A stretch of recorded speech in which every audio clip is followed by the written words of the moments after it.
నమస్తే. మహాత్మా గాంధీ జాతీయ గ్రామీణ ఉపాధి హామీ పథకం మనకందరికీ తెలుసు. చాలా కాలంగా వింటూనే ఉన్నాం. అయితే ఈ పేరును భారత ప్రభుత్వం అంటే కేంద్ర ప్రభుత్వం రామ్జీగా పేరు మారుస్తూ లోక్సభలో బిల్లు కూడా ప్రవేశపెట్టింది. ఇప్పుడే ఒక గంట 2 గంటల క్రితమే లోక్సభ కూడా ఆమోదం తెలిపింది. ఇక ఇదే అంశంపై అటు ఇండియా కూటమితో సహా కాంగ్రెస్ వాళ్ళు, వామపక్షవాదులు చాలామంది ధర్నాలు చేస్తున్నారు, నిరసన కార్యక్రమాలు కూడా చేస్తున్నారు. కేవలం మహాత్మా గాంధీ మీద వ్యతిరేకతతోటే నచ్చకనే వాళ్ళు పేరు మార్పు చేసిండ్రు అనేది ప్రధానంగా వాళ్ళు ఆరోపిస్తున్నారు. ఇదే అంశంతో పాటు హైదరాబాద్ను దేశానికి రెండో రాజధాని చేయాలనే చర్చ కూడా వస్తుంది. ఎందుకంటే ఢిల్లీలో విపరీతమైన కాలుష్యం పెరిగిపోతుండడం, రకరకాల కారణాల వల్ల ఇక హైదరాబాద్ను కూడా రెండో రాజధాని చేయాలనే అంశం కూడా వస్తుంది.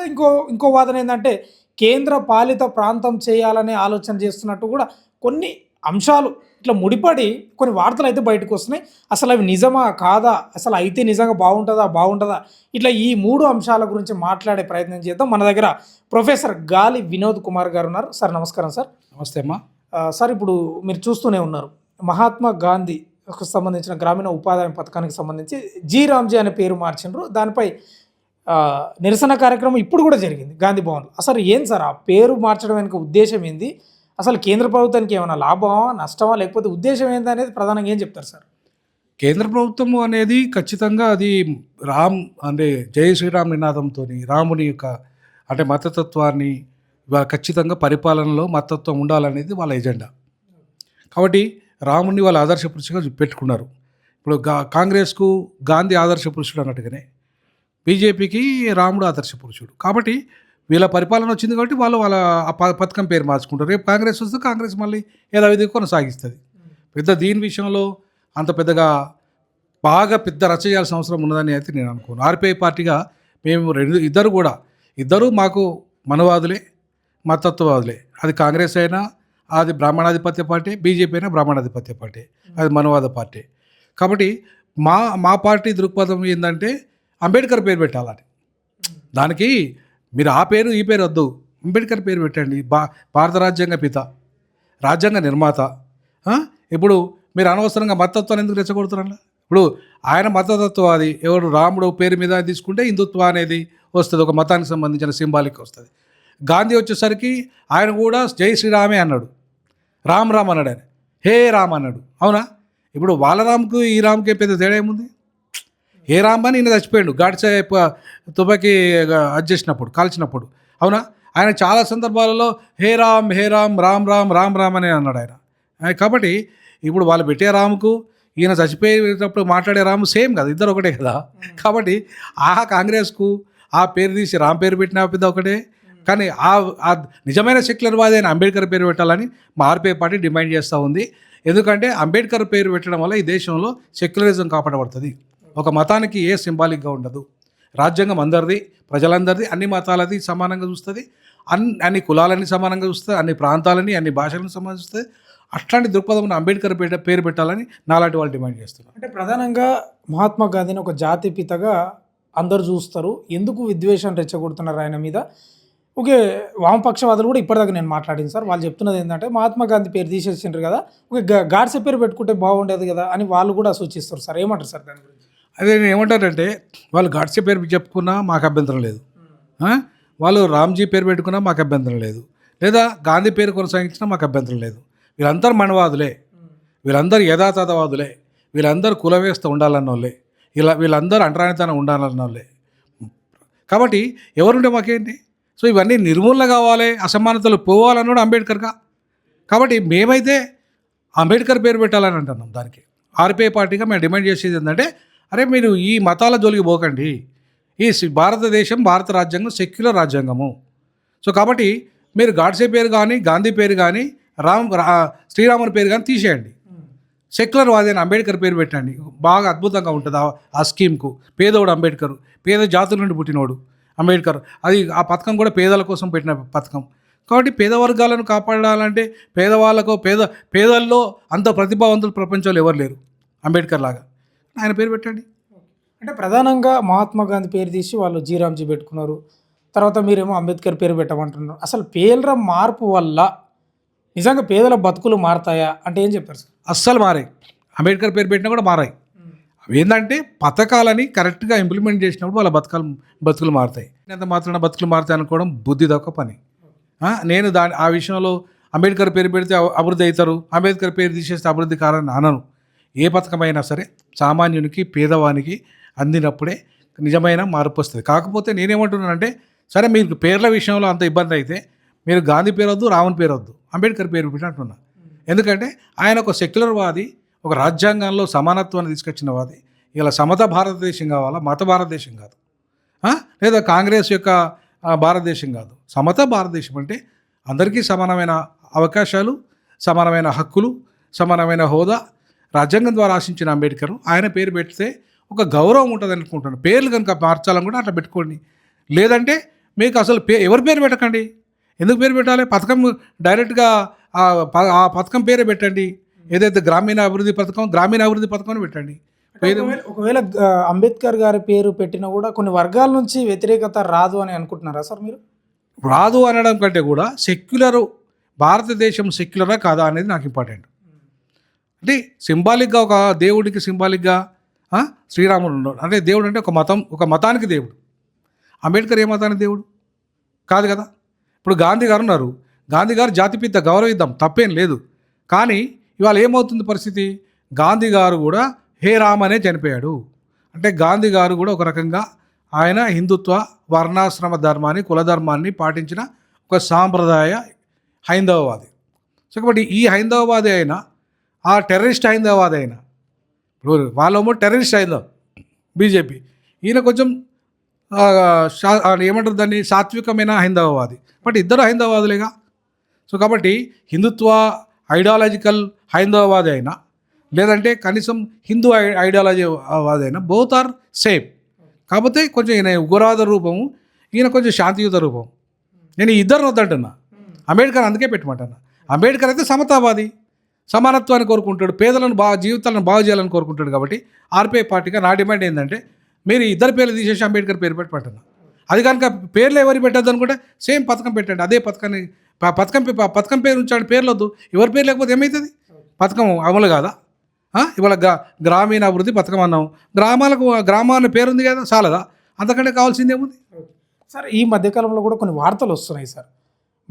భారతదేశానికి హైదరాబాద్ను రెండో రాజధాని చేయాలనే వార్తలు కూడా ఈ మధ్యకాలంలో ఎందుకో బాగా సర్క్యులర్ అవుతున్నాయి సార్. నిజంగా అంత అవసరం ఉందంటారా? ఇమీడియట్గా జరగాల్సిన అవసరం ఉందంటారా? అది తప్పకుండా జరగాలి. ఇది ఈ మధ్యలో వచ్చింది కాదు. అది 1955లో మొదటి ఫజల్ అలీ కమిషన్కు బాబాసాహెబ్ అంబేద్కర్ లేఖ రాశాడు. ఏమని?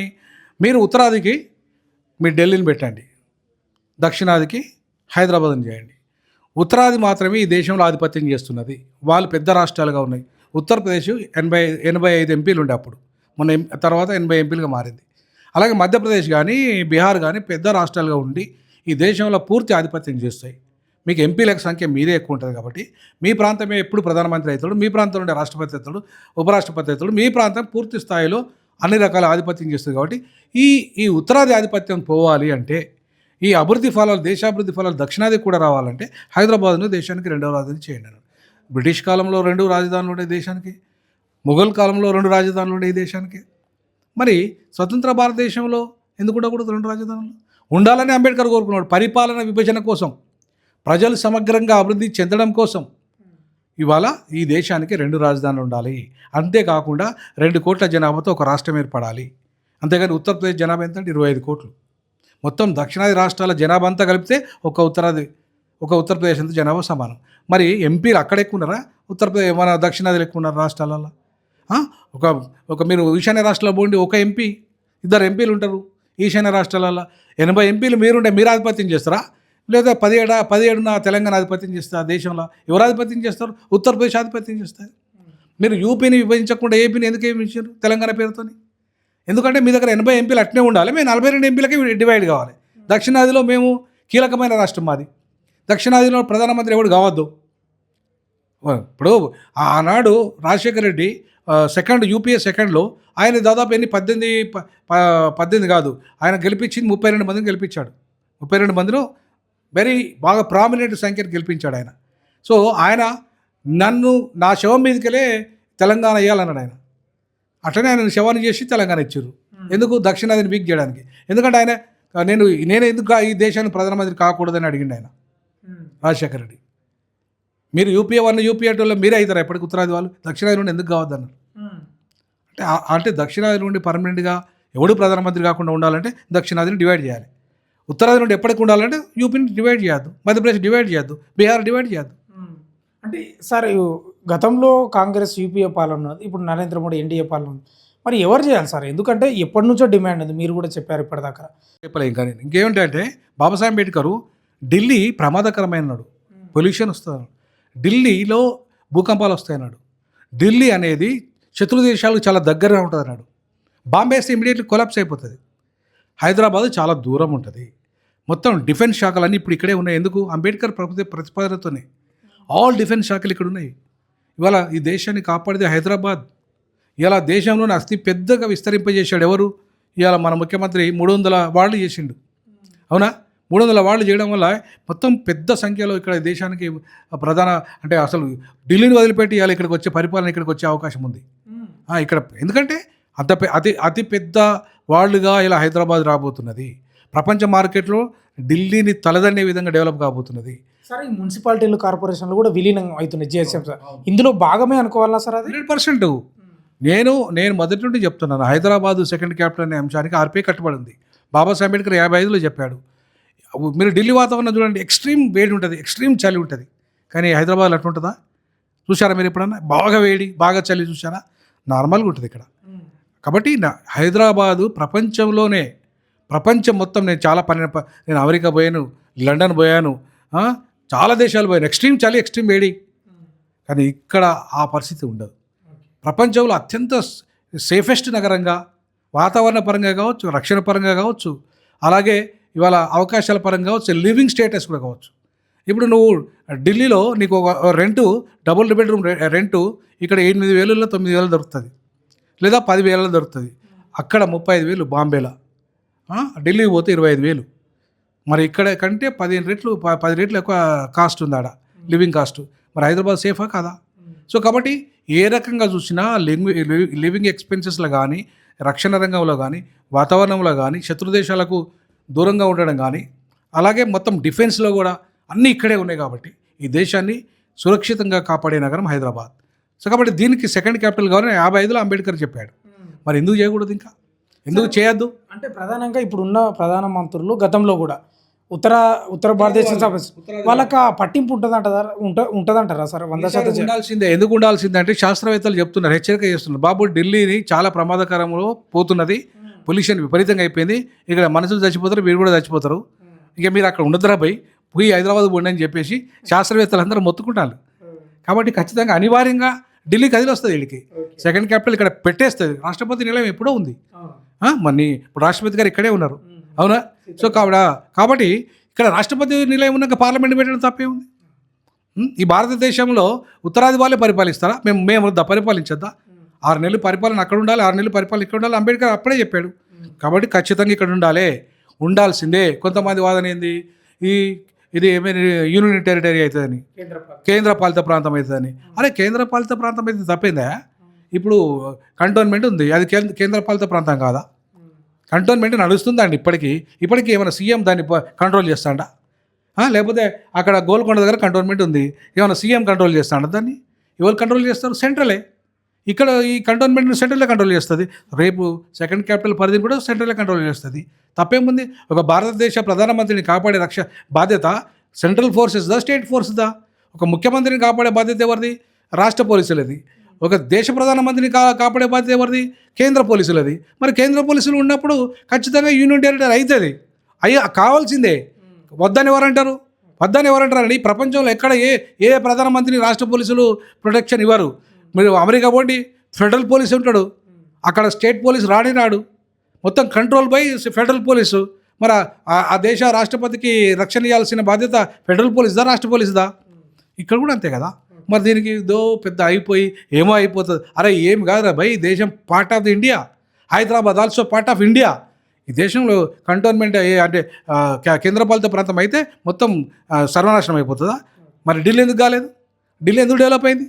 మనం కూడా డెవలప్ అవుతాము. ఖచ్చితంగా ఆ దిశగా అడుగులు వేయాలి. ఆ దిశగా ఉన్నప్పుడే ఇది పరిపాలన ఫలాలు మనకు వస్తాయి. ఇంకా ల్యాండ్ వాల్యూ పెరుగుతుంది. ఇక్కడ ఉద్యోగాలు కూడా 65 అందరు ప్రభుత్వ ఉద్యోగులు కూడా 65 ఇయర్స్ వస్తాయి, 65 ఇయర్స్ ఏజ్ వస్తుంది, పెరుగుతుంది.